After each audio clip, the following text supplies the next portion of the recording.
안녕하세요, 여러분. 소울 스토리타임에 오신 것을 환영합니다. 오늘은 여러분을 마법의 세계로 초대합니다. J.K. 롤링의 대표작 해리포터와 마법사의 돌을 함께 들어보겠습니다. 호그와트로 가는 특급 열차에 올라타세요. 지금 시작합니다. 6장 9와 4분의 3번 승강장에서 떠나는 여행. 더즐리 가족과 함께한 마지막 한 달은 전혀 즐겁지 않았다. 사실 더들리는 해리에게 너무 겁을 먹은 나머지 그와 한 방에 있으려고 하지 않았고, 피튜니아 이모와 버넌 이모부도 해리를 벽장에 가둬놓거나 억지로 뭔가를 하게 하거나 고함을 질러대지 않았다. 그뿐만 아니라 그들은 해리에게 한마디도 하지 않았다. 반쯤은 겁에 질리고 반쯤은 화가 난 채 해리가 어디 있든 그 자리에 아무도 없는 것처럼 굴었다. 여러 가지 면에서 전보다는 상황이 나아졌지만 시간이 어느 정도 지나자 해리는 조금 우울한 기분이 들었다. 해리는 새로 생긴 올빼미만을 친구 사마방에 틀어박혔다. 해리는 이 암컷 올빼미를 헤드위그라고 부르기로 했다. 마법의 역사에서 본 이름이었다. 교과서들은 아주 재미있었다. 해리는 침대에 누워 밤늦게까지 책을 읽었고, 헤드위그는 열린 창문으로 마음껏 드나들었다. 피튜니아 이모가 더 이상 청소기를 돌리러 들어오지 않아 다행이었다. 헤드위그가 계속 죽은 쥐들을 물어왔기 때문이다. 매일 밤 잠들기 전 해리는 벽에 꽂아 놓은 종이에 하루하루를 표시하며 9월 1일까지 남은 날짜를 헤아렸다. 8월 마지막 날, 해리는 이모와 이모부에게 이튿날 킹스크로스역에 데려다 달라고 부탁해야겠다는 생각에 그들이 텔레비전 퀴즈 프로그램을 보고 있는 거실로 내려갔다. 해리가 인기척을 내려고 헛기침을 하자 더들리는 비명을 지르며 거실 밖으로 달려나갔다. 버넌 이모부? 버넌 이모부는 듣고 있다는 걸 알려주려고 끙 앓는 소리를 냈다. 내일 킹스크로스역에 가야 해요. 호그와트에 가려면요. 버넌 이모부가 또 한 번 끙 소리를 냈다. 태워다 주실 수 있을까요? 끙 해리는 그걸 알겠다는 뜻으로 받아들였다. 고맙습니다. 버넌 이모부가 입 밖으로 말을 내뱉었을 때 해리는 막 2층으로 올라가려던 참이었다. 마법사 학교에 가는 방법치고는 우습구나. 기차라니. 마법 양탄자에 죄다 구멍이 났나 보지? 해리는 아무 말도 하지 않았다. 그건 그렇고 그놈의 학교는 어디 있는 거냐? 저도 모르겠어요. 학교의 위치를 모른다는 사실을 처음 깨달으며 해리가 대답했다. 해리는 주머니에서 해그리드가 준 표를 꺼냈다. 그냥 11시에 9와 4분의 3번 승강장에서 출발하는 기차를 타면 돼요. 해리가 표에 적힌 내용을 읽었다. 이모와 이모부가 해리를 뚫어지게 바라보았다. 몇 번 승강장이라고? 9와 4분의 3번 승강장이요. 말도 안 되는 소리 하지 마라. 버넌 이모부가 말했다. 9와 4분의 3번 승강장 같은 건 없어. 표에 그렇게 써 있는데요. 헛소리. 버넌 이모부가 말했다. 아주 미친 소리를 하는군, 그놈의 자식들. 너도 알게 될 거다.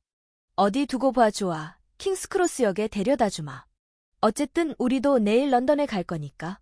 그 일만 아니었다면 신경도 안 썼겠지만. 런던에는 왜 가시는데요? 해리는 우호적인 분위기를 유지하려고 물었다. 더들리를 병원에 데려간다. 버넌 이모부가 으르렁거렸다. 스멜팅스에 가기 전에 저놈의 꼬리를 떼어 버려야 하니까. 해리는 다음 날 아침 5시에 눈을 떴지만 너무 흥분되고 긴장한 나머지 다시 잠들지 못했다. 마법사 로브를 입은 채 역에 들어가고 싶지는 않았으므로 해리는 자리에서 일어나 청바지를 입었다. 기차에서 갈아입으면 될 것이다. 필요한 물건을 모두 챙겼는지 호그와트 준비물 목록을 다시 한번 확인하고 헤드위그가 새 장 안에 안전하게 들어있는지 살핀 다음 더즐리 부부가 일어나기만을 기다리며 방 안을 서성거렸다. 2시간 뒤 해리의 크고 묵직한 여행 가방이 더즐린의 자동차에 실리고 피튜니아 이모의 설득 끝에 더들리가 해리 옆에 앉자 그들은 길을 떠났다. 킹스크로스역에 도착한 것은 10시 30분경이었다. 버넌 이모부는 해리의 여행 가방을 짐수레에 콱 내려놓고 짐수레를 밀면서 역으로 들어갔다. 이상하게 친절하다는 생각이 들었을 때 버넌 이모부가 심술궂은 웃음을 짓고 승강장을 마주보며 우뚝 멈춰 섰다. 자, 봐라, 녀석아. 9번 승강장. 10번 승강장. 내가 가야 한다는 승강장이 중간 어디에 있어야 하는데 보아하니 아직 짓지도 않은 것 같구나. 안 그러냐? 물론 버넌 이모부의 말이 맞았다. 승강장 한 곳에 커다란 플라스틱 숫자 9가, 그 옆에 있는 승강장에는 커다란 플라스틱 숫자 10이 붙어 있었지만 그 사이에는 아무것도 없었다. 학교 생활 잘해라. 번원 이모부는 더욱 심술궂은 미소를 지으며 말하더니 다른 말은 한마디도 없이 가버렸다. 몸을 돌리자 더즐리 가족이 차를 타고 떠나는 모습이 보였다. 셋 다 웃고 있었다. 해리는 입이 바싹 말랐다. 대체 어떻게 해야 하지? 헤드위그 때문에 사람들이 호기심 어린 눈으로 해리를 쳐다보기 시작했다. 누군가에게 물어봐야 했다. 해리는 지나가는 영무원을 불러 세웠지만 감히 9와 4분의 3번 승강장이란 말을 꺼내지는 못했다. 영무원은 호그와트라는 곳에 대해서 한 번도 들어본 적이 없었고 해리가 그곳이 이 나라 어느 지역에 있는지조차 말하지 못하자 짜증을 내기 시작했다. 해리가 일부러 멍청하게 군다고 생각한 것이다. 해리가 절망감을 느끼며 11시에 출발하는 열차가 있느냐고 물었지만 영무원은 그런 열차는 없다고 말했다. 결국 영무원은 시간을 낭비했다느니 어쩌니 투덜거리며 성큼성큼 가버렸다. 이제 해리는 공황에 빠지지 않으려고 애쓰는 것만으로도 벅찼다. 도착 시간을 알리는 전광판의 커다란 시계를 보니 호그와트행 열차 탑승 시간까지 겨우 10분이 남아 있었는데 그 열차를 탈 방법을 도무지 알 수가 없었다. 해리는 혼자서는 들어 올리기도 힘든 여행 가방과 마법사들의 돈으로 가득한 주머니, 커다란 올빼미와 함께 역 한가운데서 오도 가도 못했다. 왼쪽에서 세 번째 벽돌을 두드려 다이애건 앨리에 들어간 것처럼 뭔가 해야 할 일을 해그리드가 깜빡하고 말해주지 않은 게 틀림없었다. 해리는 마법 지팡이를 꺼내 9번 승강장과 10번 승강장 사이의 벽을 두드려 봐야 하나 생각했다. 바로 그때 한 무리의 사람들이 해리 바로 뒤를 지나가면서 하는 말 몇 마디가 우연히 그의 귀에 들려왔다. 머글이 바글바글했어. 당연하지만. 해리는 몸을 획 돌렸다. 그 말을 한 사람은 통통한 여자로 하나같이 머리카락이 불타는 듯 빨간 소년 넷한테 이야기하고 있었다. 그들도 해리 앞에 있는 것과 같은 여행 가방을 하나씩 밀고 올빼미를 데리고 있었다. 해리는 두근거리는 가슴으로 짐수레를 밀면서 그들을 따라가다가 그들이 걸음을 멈추자 말소리가 겨우 들릴 만큼 떨어져서 멈춰 섰다. 그래, 몇 번 승강장이라고? 소년들의 어머니가 물었다. 9와 4분의 3번요. 어머니 손을 잡고 있던 마찬가지로 머리카락이 빨간 어린 여자아이가 높은 소리로 말했다. 엄마, 나도 가면 안. 넌 아직 갈 나이가 안 됐다니까, 지니. 이제 조용히 하렴. 좋아, 퍼시. 너부터 가거라. 가장 나이가 많아 보이는 소년이 9번과 10번 승강장을 향해 당당히 걸어갔다. 해리는 행여 놓칠세라 눈을 부릅뜨고 그 모습을 지켜보았다. 하지만 소년이 두 승강장 사이에 도달한 순간 엄청난 수의 관광객 무리가 해리 앞으로 쏟아져 들어왔고 마지막 관광객의 배낭이 시야 밖으로 나갔을 때 소년은 이미 사라지고 없었다. 프레드, 내 차례다. 통통한 여자가 말했다. 나 프레드 아닌데요. 조지예요. 소년이 말했다. 아, 진짜, 그러고도 우리 엄마라고 할 수 있어요? 내가 조지인 걸 그렇게 모르겠어요? 미안하다. 조지, 얘야. 장난이에요. 나 프레드 맞아요. 소년은 그렇게 말하고 출발했다. 프레드의 쌍둥이 형제가 뒤에서 빨리 가라고 외치자 그 말대로 프레드는 순식간에 사라져 버렸다. 대체 어떻게 한 걸까? 이번에는 세 번째 형제가 벽 쪽으로 활기차게 걸어가더니 거의 벽에 이르렀을 때 갑자기 사라져 버렸다. 이제는 다른 방법이 없었다. 실례합니다. 해리가 통통한 여자에게 말을 걸었다. 안녕, 얘야. 여자가 말했다. 호그와트에 처음 가는 모양이구나. 론도 신입생이란다. 여자는 마지막까지 남아있던 아들들 중에서 가장 어린 소년을 가리켰다. 소년은 키가 컸으며 마르고 호리호리한 체격의 주근깨 투성이에다 손발이 큼직하고 코가 길었다. 네, 해리가 말했다. 실은. 어떻게? 승강장에 들어가는 방법 말이니? 여자가 다정하게 물었고 해리는 고개를 끄덕였다. 걱정할 것 없어. 여자가 말했다. 9번과 10번 승강장 사이에 있는 벽으로 그냥 곧장 걸어가면 된단다. 멈추지 말고 부딪힐까봐 겁먹지도 마. 그게 가장 중요하단다. 긴장되면 가볍게 뛰어가는 게 가장 좋지. 론보다 먼저 가보렴. 네, 해리가 말했다. 해리는 짐수레를 돌려 세우고 벽을 뚫어지게 바라보았다. 벽은 아주 단단해 보였다. 해리는 그쪽으로 걸음을 내딛기 시작했다. 사람들이 9번과 10번 승강장으로 가면서 해리를 떠밀었다. 해리는 좀 더 빨리 걸었다. 벽을 들이받기 일보 직전이었다. 그렇게 된다면 낭패겠지?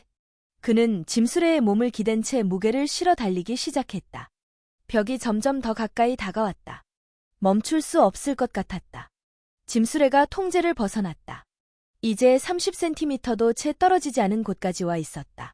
해리는 부딪히리라 생각하고 눈을 감았지만 그런 일은 벌어지지 않았다. 그는 계속 달리고 있었다. 눈을 떴다. 진홍색 증기기관차가 사람들로 가득 찬 승강장에서 대기하고 있었다. 머리 위에 걸린 표지판에는 호그와트 급행열차 11시라고 적혀 있었다. 해리는 뒤를 돌아보았다. 벽이 있던 곳에 연철로 만든 아치가 보였고 거기에 9와 4분의 3번 승강장이라고 적혀 있었다. 해낸 것이다. 증기기관에서 나온 연기가 제잘거리는 사람들의 머리 위로 흘러다니는 가운데 온갖 색깔의 고양이들이 여기저기서 사람들의 다리 사이를 빙글빙글 돌아다녔다. 부엉이들은 사람들이 떠드는 소리와 무거운 짐 가방이 바닥에 긁히는 소리 너머로 불만스럽게 부엉부엉 울었다. 열차의 앞쪽 몇 칸은 이미 학생들로 가득 차 있었는데 그중 몇 명은 창문에 매달려 가족들과 이야기를 나누었고 몇 명은 서로 자리를 차지하겠다고 싸우고 있었다. 해리는 빈자리를 찾기 위해 짐수레를 밀며 승강장을 따라 걸었다. 동그란 얼굴의 한 소년 곁을 지나쳤을 때 그 아이는 이렇게 말하고 있었다. 할머니, 두꺼비가 또 없어졌어요. 이런, 네빌.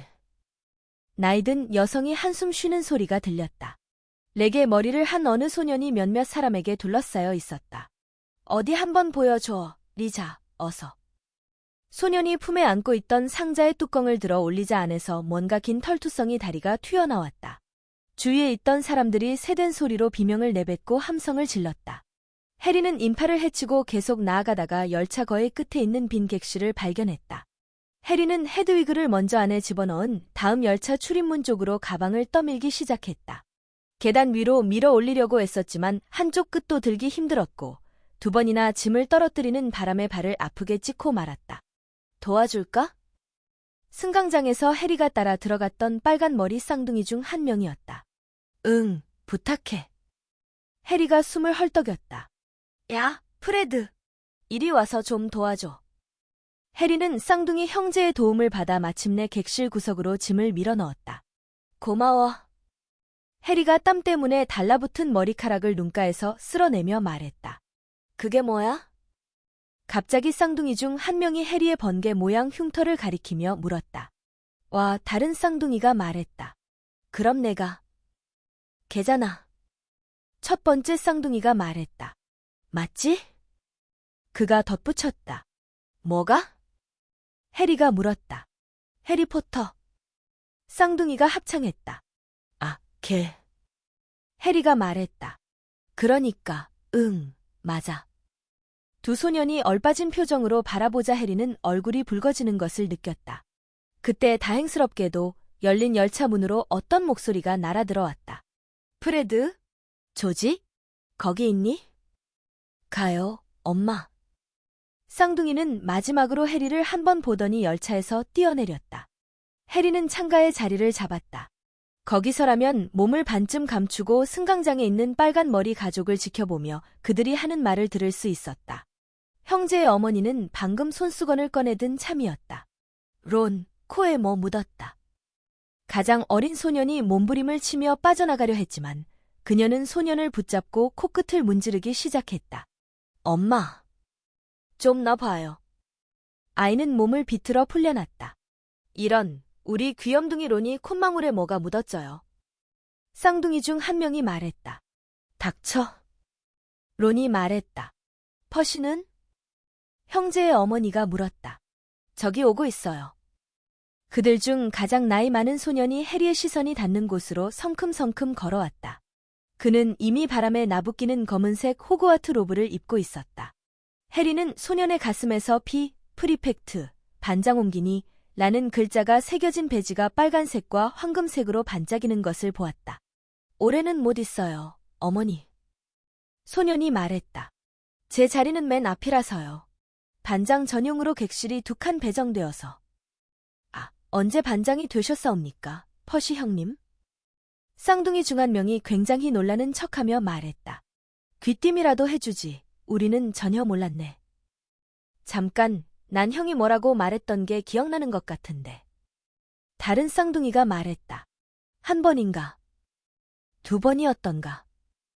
1분 동안 말했나? 여름 내내였던가? 아, 닥쳐. 반장 퍼시가 말했다. 근데 왜 퍼시 교복만 새 거예요? 쌍둥이 중 한 명이 물었다. 그야 퍼시는 반장이니까. 형제의 어머니가 애정이 듬뿍 담긴 어조로 말했다. 그래, 애야. 그럼 이번 학기도 즐겁게 보내라. 도착하면 올빼미 보내고. 그녀가 뺨에 입을 맞추자 퍼시는 그곳을 떠났다. 그런 다음 그녀는 쌍둥이에게로 눈을 돌렸다. 자, 이제 너희 둘 올해에는 얌전히 지내라. 또 한 번 올빼미가 와서 너희가 변기를 폭파했다거나 하는 얘기를 전하면. 변기를 폭파한다고요? 변기를 터뜨린 적은 한 번도 없어요. 그래도 좋은 생각이네요. 고맙습니다, 엄마. 웃을 일이 아니야. 그리고 론 좀 챙겨주고. 걱정 마세요. 우리랑 같이 있으니 귀염둥이 론이는 안전할 거예요. 닥치라고. 론이 다시 말했다. 론은 이미 쌍둥이만큼이나 키가 컸고 어머니가 문지른 코는 아직까지 벌겠다. 근데요, 엄마. 우리가 기차에서 누굴 만날게요? 엿보고 있는 것을 들키지 않으려고 해리는 얼른 몸을 뒤로 바짝 기댔다. 아까 역에서 우리 근처에 있던 검은 머리 꼬마 기억하시죠? 걔가 누군지 아세요? 누군데? 해리포터요. 해리의 귀에 여자아이의 목소리가 들렸다. 아, 엄마. 기차에 가서 해리포터 보고 오면 안 돼요, 엄마. 제발요. 벌써 봤잖니, 지니. 그리고 그 가엾은 아이는 동물원에서 눈 휘둥그렇게 뜨고 구경하는 동물이 아니야. 그런데 정말 해리포터였니, 프레드? 내가 어떻게 알아? 물어봤지요. 흉터도 봤고. 진짜 있던데요. 번개 모양으로. 불쌍해라. 혼자 있었던 것도 이상할 게 없지. 왜 그런가 했다. 승강장 가는 법도 어찌나 그렇게 공손하게 물어보던지. 그건 그렇고 해리포터는 그 사람이 어떻게 생겼는지 기억할까요? 갑자기 그들의 어머니는 매우 엄해졌다.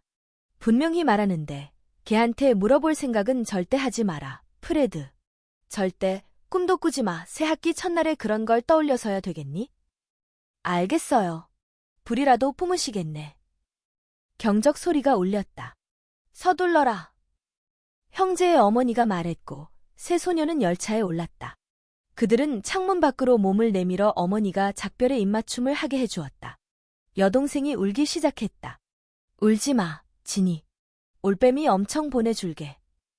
호그와트 변기 뚜껑도 보내주고. 조지? 농담이에요, 엄마. 열차가 움직이기 시작했다.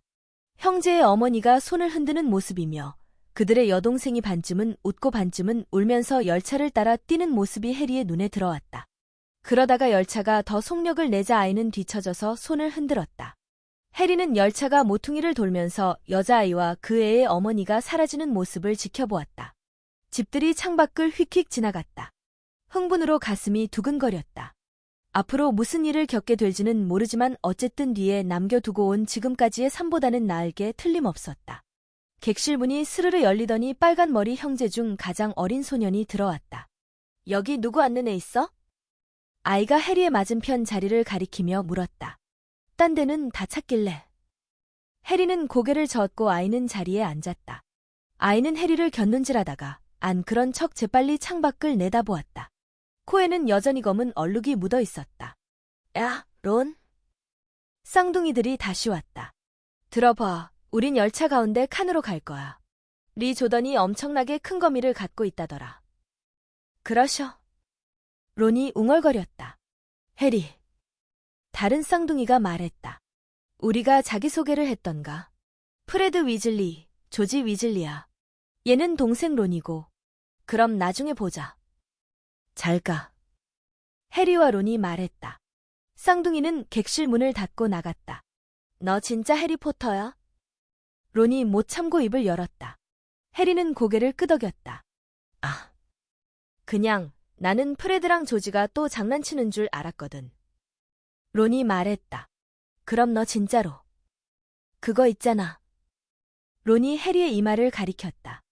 해리는 앞머리를 들어 올려 번개 모양 흉터를 보여주었다. 론은 눈을 떼지 못했다. 그럼 그게 그 사람이. 응, 해리가 말했다. 근데 기억은 안 나. 아무것도? 론이 뜨거운 관심을 보이며 물었다. 뭐. 초록색 빛이 엄청 번쩍거렸던 건 기억나는데 그것뿐이야. 우와. 론이 말했다. 그는 자리에 앉아 잠깐 동안 해리를 뚫어지게 바라보다가 자기가 무슨 짓을 하고 있는지 갑자기 깨달은 듯 빠르게 창밖으로 시선을 돌렸다. 너희 가족은 전부 마법사야? 해리가 물었다. 해리는 론이 자기에게 관심을 갖는 만큼이나 론에게 관심이 갔다. 응, 그럴걸. 론이 말했다. 엄마한테 회계사인 육촌 아저씨가 있는 것 같긴 한데 그분 얘기는 안 하니까. 그럼 이미 마법을 많이 알겠구나. 위즐리 집안은 다이애건 앨리에서 만난 그 허여멀건 소년이 말했던 유서 깊은 마법사 가문 중 하나인 게 틀림없었다. 너는 머글들하고 살았다며. 론이 말했다. 그 사람들은 어때? 끔찍해. 뭐, 머글들이 다 그런 건 아닌데 우리 이모랑 이모부랑 사촌은 그래. 나한테도 마법사 형이 3명이나 있었으면 좋겠다. 5명이야. 론이 말했다. 무슨 이유에서인지 론은 우울해 보였다. 우리 집에서 호그와트에 가는 건 내가 6번째야. 쫓아가야 할 사람이 한둘이 아니라는 거지. 빌 형하고 찰리 형은 벌써 졸업했는데 빌은 남학생 회장이었고 찰리는 퀴디치 팀 주장이었어. 퍼시는 올해 반장이 됐고 프레드랑 조지는 말썽을 엄청 부리지만 그래도 성적이 꽤 좋고 모두 형들을 정말 재밌어해. 다들 내가 형들만큼 잘하기를 기대하지만 진짜로 잘한다고 해도 특별한 일은 아니야. 형들이 벌써 다 한 거니까. 게다가 형이 5이나 있으면 새 물건은 절대 가질 수가 없어. 교복은 빌이 입던 거고 마법 지팡이는 찰리가 쓰던 거고 쥐는 퍼시가 키우던 거지. 론이 재킷 안에 손을 넣어 뚱뚱한 회색 쥐를 꺼냈다. 쥐는 잠들어 있었다. 이름은 스케버스, 딱지투성이라는 뜻 옮기니 인데 아무짝에도 쓸모가 없어. 깨어있을 때가 별로 없거든. 퍼시가 반장이 됐다고 아빠가 올빼미를 사줬는데 우리 부모님은 여유가 없. 아무튼 그래서 내가 스케버스를 받았지. 론의 귀가 빨개졌다. 다시 창밖을 뚫어지게 바라보는 걸 보니 말을 너무 많이 했다고 생각하는 모양이었다. 해리는 올빼미를 살 여유가 없다는 게 전혀 잘못된 일이라고 생각하지 않았다. 어쨌든 1달 전까지만 해도 해리는 돈 한 푼 가져본 적이 없었으니까. 해리는 론에게 더들리가 입던 옷을 입어야 했던 일이며 제대로 된 생일 선물을 한 번도 받아본 적이 없었던 일 등 모든 것을 말해주었다. 그 말을 듣자 론은 기운을 차리는 것 같았다. 그리고 해그리드한테 설명을 듣기 전까지는 아무것도 몰랐어. 마법사가 되는 거라든가 부모님 얘기라든가 볼드모트라든가. 론이 숨을 헉 들이켰다. 에? 해리가 물었다. 그 사람 이름을 말했잖아. 론은 충격과 감동을 동시에 받은 듯한 목소리로 말했다. 다른 사람은 다 제쳐놓더라도 넌 용감하게 보이려고 한다거나 뭐 그러려고 그 이름을 말하는 게 아니야. 해리가 말했다. 그냥 이름을 말해서는 안 되는 이유를 잘 모르겠어. 그러니까 내 말은 난 아직 배울 게 많아. 분명. 해리는 이렇게 덧붙이며 최근 가장 걱정했던 문제를 처음으로 입 밖에 꺼내 놓았다. 분명 내가 우리 학년에서 꼴찌할걸. 아닐걸? 먹을 집안 출신도 많은데 그 사람들도 빨리 배워. 둘이 이야기하는 동안 열차는 런던을 벗어났다. 이제 그들은 소떼와 양떼로 가득한 들판을 빠르게 지나가고 있었다.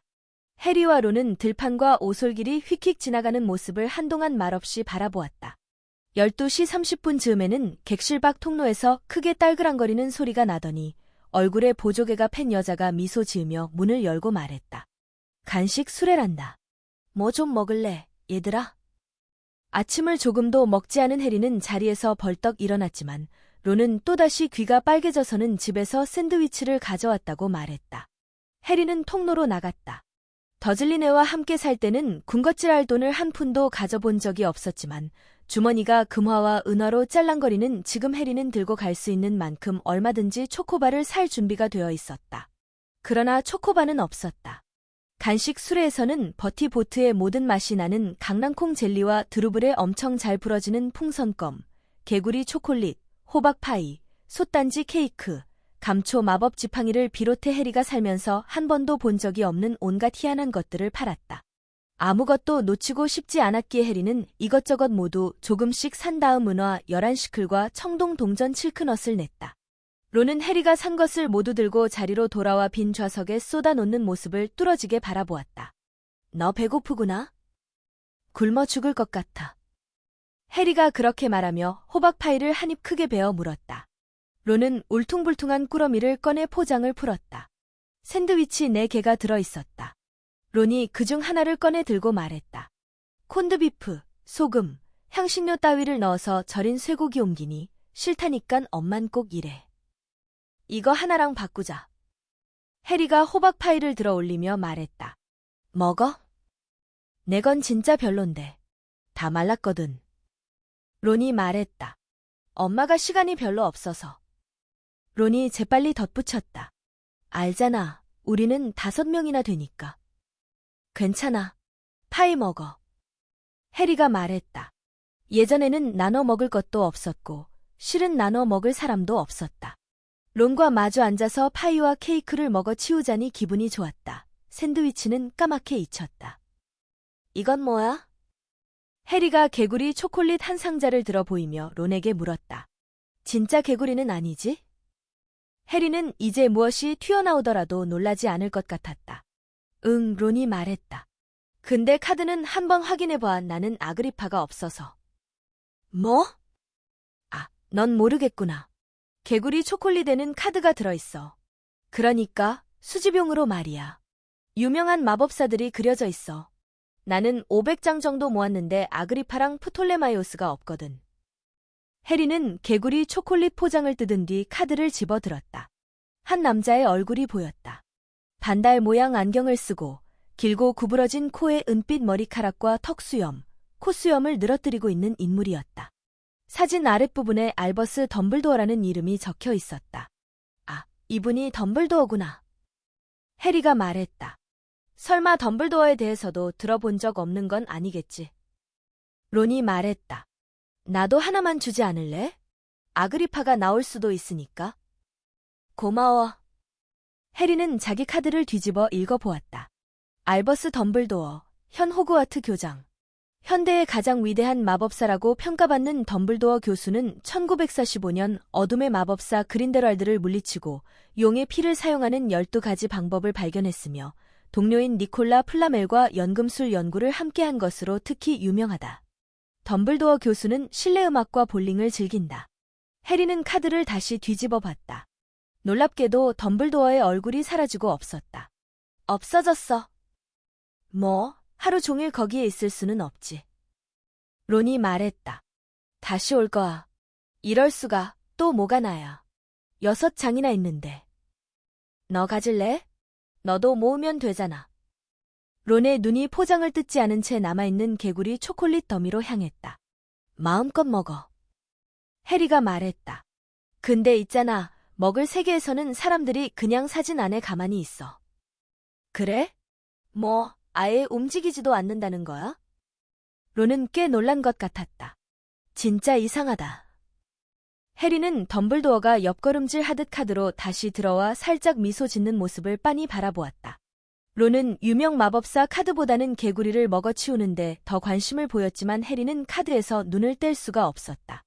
머자나 해리에게는 덤블도어와 모가나뿐만 아니라 우드크로프트의 행기스트, 알버릭 그런니언, 키르케, 파라켈수스와 멀린이 생겼다. 한참이 지나서야 해리는 클리오드나라는 코를 긁고 있던 드루이드, 고대 켈트족의 종교인 드루이드교의 여자 사제옹기니 에게서 겨우 눈을 떼고 버티보트의 모든 맛이 나는 강낭콩 젤리 한 봉지를 뜯었다. 그거 조심해야 돼. 론이 해리에게 경고했다. 모든 맛이 난다는 말은 진짜 온갖 맛이 난다는 뜻이야. 뭐, 초콜릿 맛이나 바카 맛, 마멀레이드 맛 같은 평범한 맛도 있지만 시금치 맛이나 내장 맛 같은 것도 있어. 조지는 예전에 코딱지 맛도 먹어본 적 있다더라. 론은 초록색 젤리를 집어들고 신중히 살핀 다음 기퉁이를 살짝 깨물었다. 오에, 봤지? 새싹 맛이야. 해리와 론은 모든 맛이 나는 강낭콩 젤리를 먹으며 즐거운 시간을 보냈다. 해리는 토스트 맛, 코코넛 맛, 삶은 콩 맛, 딸기 맛, 카레 맛, 잔디 맛, 커피 맛, 정어리 맛을 먹었고, 론은 손도 대지 않으려 하던 수상한 회색 젤리 끄트머리를 조금 떼어 먹는 용기를 보였다. 먹어보니 그건 후추 맛이었다. 창밖으로 빠르게 지나가는 시골 풍경이 점점 더 거칠어졌다. 깨끗한 들판은 사라지고 이제는 숲과 굽이굽이 흐르는 강, 어두운 초록색 언덕만 보였다. 누군가가 해리와 론이 있는 객실 문을 두드렸다. 9와 4분의 3번 승강장에서 지나쳤던 동그란 얼굴의 소년이 안으로 들어왔다. 그 애는 울먹이고 있었다. 미안. 그 애가 말했다. 근데 혹시 두꺼비 못 봤어? 해리와 론이 고개를 젓자 아이는 울음을 터뜨렸다. 잃어버렸어. 나한테서 계속 달아나. 다시 나오겠지. 해리가 말했다. 응, 소년은 애처롭게 말했다. 혹시라도 보게 되면. 소년이 떠났다. 뭘 저렇게까지 걱정하는지 모르겠네. 론이 말했다. 내가 두꺼비를 데려왔다면 최대한 빨리 잃어버리려고 했을 텐데. 하긴, 난 스케버스를 데려왔는데 무슨 할 말이 있겠냐. 쥐는 그때까지도 론의 무릎 위에서 졸고 있었다. 죽은 건지도 몰라. 그래도 별 차이 없을걸. 론이 지긋지긋하다는 듯 말했다. 어제는 스케버스를 조금이라도 재미있게 만들 수 있을까 해서 노란색으로 바꿔보려 했는데 주문이 듣지 않더라고. 보여줄게, 봐봐. 론은 짐 가방을 뒤적거리더니 꽤 낡아 보이는 마법 지팡이를 꺼냈다. 여기저기 조금씩 깨져 있었고 끄트머리에서는 뭔가 하얀 것이 반짝거렸다. 유니콘 털이 삐져나오려고 하는 거야. 아무튼. 론이 막 지팡이를 들어 올렸을 때 객실 문이 다시 열렸다. 두꺼비를 잃어버린 아이가 이번에는 어떤 여자아이와 함께 다시 왔는데 여자아이는 벌써 새 호그와트 로브를 입고 있었다. 누구 두꺼비 본 사람? 네빌이 잃어버렸대. 여자아이가 말했다. 왠지 명령조로 들리는 목소리에 부스스한 갈색 머리는 숱이 제법 많았고 앞니가 조금 큰 편이었다. 본 적 없다고 아까 말했는데. 론이 말했지만 여자아이는 듣지 않고 론의 손에 들려있는 지팡이를 바라보았다. 아, 지금 마법 쓰는 거야? 어디 봐봐. 여자아이가 자리를 잡고 앉았다. 론은 당황한 것 같았다. 그래. 론은 목을 가다듬었다. 햇빛, 데이지, 버터멜로요. 이 멍청하고 뚱뚱한 쥐를 노랗게 바꿔주세요. 론이 지팡이를 휘둘렀지만 아무 일도 일어나지 않았다. 스케버스는 여전히 잿빛을 띤 채 잠들어 있었다. 그거 제대로 된 주문 맞아? 여자아이가 물었다. 글쎄, 그렇게 좋은 주문은 아닌 것 같은데? 나도 연습 삼아서 간단한 주문 몇 가지를 직접 걸어봤는데 잘 되더라고. 우리 가족 중에는 마법을 쓸 줄 아는 사람이 없어서 편지를 받았을 땐 정말 놀랐지만 물론 아주 기쁘기도 했어. 마법 학교 중에서 최고라고 들었거든. 교과서는 당연히 다 외워왔지. 이 정도만 해도 괜찮았으면 좋겠다. 그건 그렇고 나는 헤르미온느 그레인저야. 너흰 누구니? 헤르미온느는 이 모든 얘기를 아주 빠르게 내뱉었다. 해리는 론을 바라보았다. 그리고 론의 넋놓은 얼굴을 보고 마음을 놓았다. 교과서를 다 외워오지 않은 사람이 해리 혼자만은 아니었던 것이다. 나는 론 위즐리. 론이 웅얼거렸다. 해리포터야. 해리가 말했다. 정말? 헤르미온느가 물었다. 난 너에 대해서도 다 알고 있어. 당연한 얘기지만. 참고 삼아서 책을 몇 권 더 읽었거든. 현대 마법의 역사랑 어둠의 마법, 그 흥망성쇠랑 20세기 엄청난 마법 사건들의 너에 대한 게 나오더라. 내가? 해리가 멍해져서 물었다. 세상에, 몰랐구나. 내가 너였다면 알아볼 수 있는 건 벌써 다 알아봤을 텐데. 헤르미온느가 말했다. 너희 중에 어느 기숙사에 들어가게 되지 않은 사람 있어? 주위에 계속 물어봤는데 나는 그리핀도르에 들어갔으면 좋겠어.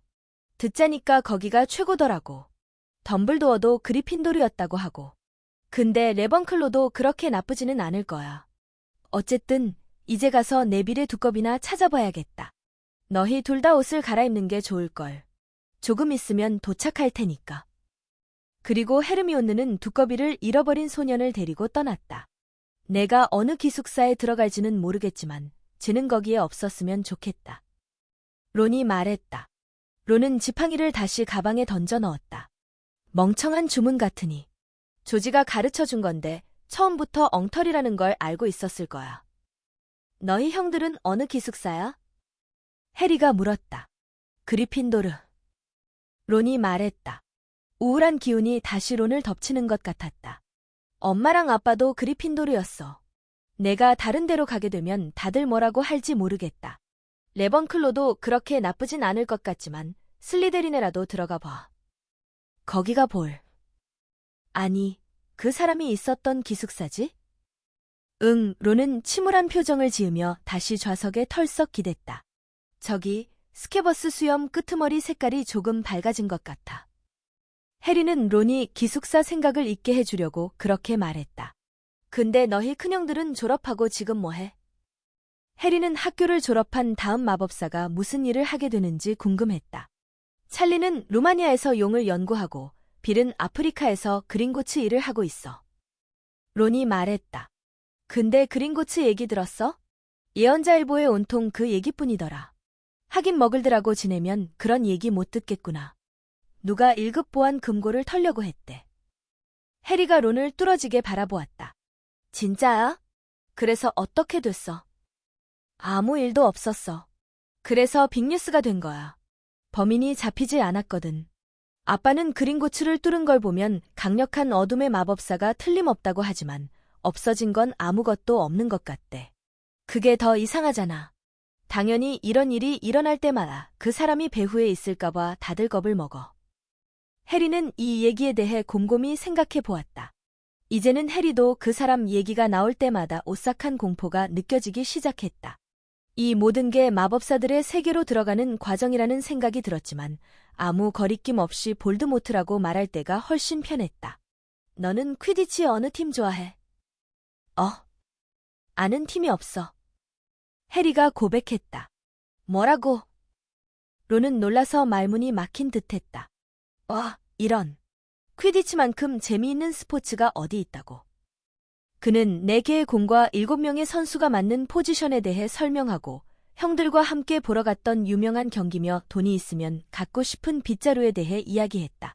객실 문이 다시 열렸을 때로는 그 경기의 좀 더 상세한 부분을 설명하고 있었는데 이번에 들어온 사람은 두꺼비를 잃어버린 소년 네빌도 헤르미온느 그레인저도 아니었다. 남자아이 셋이었다. 해리는 가운데에 있는 소년을 한눈에 알아보았다. 말킨 부인의 로브 가게에서 봤던 그 허여멀건 소년이었다. 소년은 다이애건 엘리에서보다 훨씬 흥미로워하면서 해리를 바라보았다. 진짜야? 소년이 물었다. 열차 안의 모든 사람들이 이 객실에 해리포터가 있다고 하던데. 그게 너야? 그래. 해리가 말했다. 해리는 다른 소년들을 보았다. 둘 다 체격이 떡 벌어졌고 아주 심술궂어 보였다. 허여멀건 소년 양쪽에 서 있는 모습이 꼭 경호원이라도 되는 것 같았다. 얘는 크레브고 얘는 고일이야. 해리의 시선을 눈치채고 창백한 소년이 무심하게 말했다. 그리고 내 이름은 말포이야. 드레이코 말포이. 론이 가볍게 기침을 했다. 웃음을 감추려는 기침 같았다. 드레이코 말포이가 론을 바라보았다. 내 이름이 웃긴가 보지? 내가 누군지는 물어볼 필요도 없을 것 같다. 아버지가 위즐리 집안 사람들은 모두 빨간 머리에 죽은 깨가 있고 먹여 살리지도 못하는 주제의 애들만 주렁주렁하다고 하셨거든. 말포이는 다시 해리에게로 눈을 돌렸다. 조금 있으면 마법사 가문 사이에도 어마어마한 수준 차이가 있다는 걸 알게 될 거야, 포터. 엉뚱한 부류와 친구가 되고 싶진 않겠지. 그 부분은 내가 도와줄 수 있는데. 말포이가 악수를 하려고 손을 내밀었지만 해리는 그 손을 맞잡지 않았다. 고맙지만 어느 쪽이 엉뚱한 부류인지는 내가 알아서 판단할 수 있을 것 같다. 해리가 싸늘한 어조로 말했다. 얼굴을 붉히진 않았지만 드레이코 말포이의 하얀 두 뺨에 붉은 기가 살짝 돌았다. 내가 너라면 좀 더 신중하게 처신할 거야, 포터. 말포이가 천천히 말했다. 좀 더 공손해지지 않으면 너희 부모님하고 같은 길을 가게 될걸. 그 사람들도 자기들한테 좋은 게 뭔지 몰랐잖아. 위즐리 집안 사람들이나 그 해그리드 같은 천민들이랑 어울리다간 너도 물들게 될 거야. 해리와 론 둘 다 자리에서 일어났다. 론의 얼굴은 머리카락만큼이나 빨갰다. 다시 말해봐. 론이 말했다. 우리랑 싸워 보시겠다? 말포이가 코웃음을 쳤다. 지금 당장 나가지 않으면, 그래, 싸울 거야. 크레브와 고일의 덩치가 해리나 론보다 훨씬 컸기 때문에 해리는 좀 더 용기를 내서 말했다. 근데 나가고 싶지가 않은걸. 안 그래, 얘들아. 우리 간식은 아까 다 먹었거든. 근데 너희건 아직 좀 남은 것 같다. 고일이 론 옆에 있던 개구리 초콜릿으로 손을 뻗자 론이 달려들었다. 그러나 론이 건드리기도 전에 고일은 무시무시한 비명을 내질렀다. 쥐스케버스가 고일의 손마디 깊숙이 날카롭고 작은 이빨을 박아 넣은 채 매달려 있었다. 고일이 울부짖으며 스케버스를 빙빙 돌리자 크레브와 말포이는 뒷걸음질을 쳤고 스케버스가 마침내 날아가 창문에 부딪히자 셋 모두 곧바로 도망쳤다. 아마도 간식들 사이에 더 많은 쥐가 웅크리고 있을 거라고 생각한 모양이었다. 아니면 누군가의 발소리를 들었는지도 몰랐다. 얼마 지나지 않아 헤르미온느 그레인저가 들어왔던 것이다. 대체 무슨 일이야? 헤르미온느가 바닥에 온통 널브러져 있는 간식들과 스케버스의 꼬리를 잡아 올리는 론을 보고 물었다. 기절한 것 같아. 론이 해리에게 말하더니 스케버스를 좀 더 자세히 들여다보았다. 이런. 믿을 수가 없네. 또 잠들었어. 정말이었다. 전에도 말포이 만난 적 있어? 해리는 다이애건 앨리에서 말포이와 만났던 일을 이야기했다. 걔네 집안 얘기를 들은 적이 있어. 론이 어두운 어조로 말했다. 그 사람이 사라지고 가장 먼저 우리 편으로 돌아선 사람들 중에 말포이네도 있었대. 자기들 말로는 마법에 걸려서 그랬다던데 우리 아빠는 그 말을 믿지 않아. 말포인의 아버지는 어둠의 편으로 넘어갈 때 딱히 핑계조차 대지 않았다면서. 론이 헤르미온느에게 시선을 돌렸다. 뭐 볼 일 있냐? 빨리 로브를 입는 게 좋을 거야. 방금 앞칸으로 가서 기관사 아저씨한테 물어봤는데 거의 다 왔다고 했거든. 설마 싸우고 있었던 건 아니지? 그랬다간 학교에 도착하기도 전에 벌을 받게 될걸. 스케버스가 싸운 거지 우린 아니야. 론이 헤르미온느를 노려보며 말했다. 옷 갈아입으려는데 좀 나가줄래? 그래. 그냥 바깥에서 애들이 어린애들처럼 통로를 뛰어다니길래 들어온 것뿐이야. 헤르미온느가 한심하다는 듯 말했다. 그리고 너 코에 뭐 묻었어? 알고 있니? 론이 객실을 나서는 헤르미온느에게 눈을 부라렸다. 해리는 창밖을 내다보았다. 날이 어두워지고 있었다. 짙은 자주색 하늘 아래로 산과 숲이 보였다. 기차는 정말 속도를 늦추고 있는 듯했다. 해리와 론은 재킷을 벗고 긴 검은색 로브를 입었다. 론의 로브는 약간 짧아서 옷자락 아래로 운동화가 보였다. 웬 목소리가 열차 안에 울려 퍼졌다. 5분 뒤에 호그와트에 도착합니다. 짐은 학교까지 따로 옮겨질 테니 열차에 그대로 두고 내리십시오. 해리는 긴장해서 배가 뒤틀리는 것 같았다. 보아하니 론 또한 죽은 깨 아래 피부가 하얗게 질려 있었다. 그들은 남은 간식을 주머니에 우겨넣고 통로에 몰려있는 아이들 속에 섞였다. 열차가 속도를 늦추다가 마침내 멈춰섰다. 아이들은 서로 밀치며 문으로 가서 코딱지만 한 어두운 승강장에 내렸다. 해리는 차가운 밤 공기에 몸을 떨었다. 그때 학생들 머리 위로 등잔불이 까닥거리더니 해리의 귀에 익숙한 목소리가 들려왔다. 1학년. 1학년들은 이쪽이다. 별일 없지, 해리? 수염으로 뒤덮인 해그리드의 커다란 얼굴이 머리들의 물결 위에서 환하게 웃었다. 자, 날 따라와라. 1학년 더 없지? 발밑을 조심해라. 1학년들은 날 따라와. 1학년들은 미끄러지고 비틀거리면서 해그리드를 쫓아 가파르고 좁은 길을 내려갔다. 사방이 너무 어두워서 해리는 주위가 나무들로 빽빽한 게 틀림없다고 생각했다. 누구도 말을 하지 않았다. 두꺼비를 계속 잃어버리던 네빌이란 아이만이 한두 번 코를 훌쩍였다. 조금 있으면 처음으로 호그와트를 보게 될 거다. 해그리드가 어깨 너머로 돌아보며 소리쳤다. 여기 이 모퉁이만 돌면 돼. 우와! 하는 큰 소리가 들렸다. 좁은 오솔길이 갑자기 탁 트이더니 커다란 검은 호수가 나왔다. 맞은편 높은 산꼭대기에는 크고 작은 탑이 수없이 딸린 어마어마한 성이 별이 총총 뜬 밤하늘을 배경으로 창문들을 반짝거리고 있었다. 배 한 척에 4사람씩만 타라. 해그리드가 호숫가에 정박한 조그만 나룻배들을 가리키며 소리쳤다. 해리와 론이 배에 오르자 네빌과 헤르미온느가 그 배에 따라 탔다. 다들 탔지? 해그리드가 소리쳤다. 그는 나룻배 하나를 혼자 타고 있었다. 자, 그럼 출발! 그러자 모든 나룻배가 동시에 출발해 유리처럼 매끄러운 수면을 미끄러져 갔다. 다들 머리 위에 거대한 성체를 올려다보느라 아무 말도 하지 않았다. 절벽 가까이 다가갈수록 성의 크기가 더욱 압도적으로 느껴졌다. 머리 숙여라! 맨 앞에 나룻배들이 절벽에 다다르자 해그리드가 고함을 질렀다. 모두가 고개를 숙였고 1학년들을 실은 작은 배들은 절벽면에 난 넓은 입구를 커튼처럼 가리고 있는 덩굴 사이를 지났다. 성 바로 아래로 이어지는 듯한 어두운 터널을 따라 흘러가다가 지하 항구 같은 곳에 도착하자 그들은 바위와 자갈로 이루어진 땅 위에 내려섰다. 어이? 거기 너.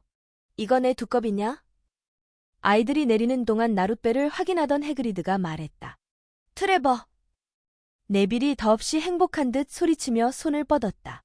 잠시 후 해그리드의 등불 빛을 따라 바위 속 통로로 들어간 아이들은 마침내 성 그림자가 바로 드리워진 부드럽고 축축한 풀밭으로 나왔다. 그들은 돌계단을 한층 올라가 커다란 오크나무 문 앞에 모여 섰다. 다 왔지? 거기 너, 두꺼비 아직 데리고 있냐?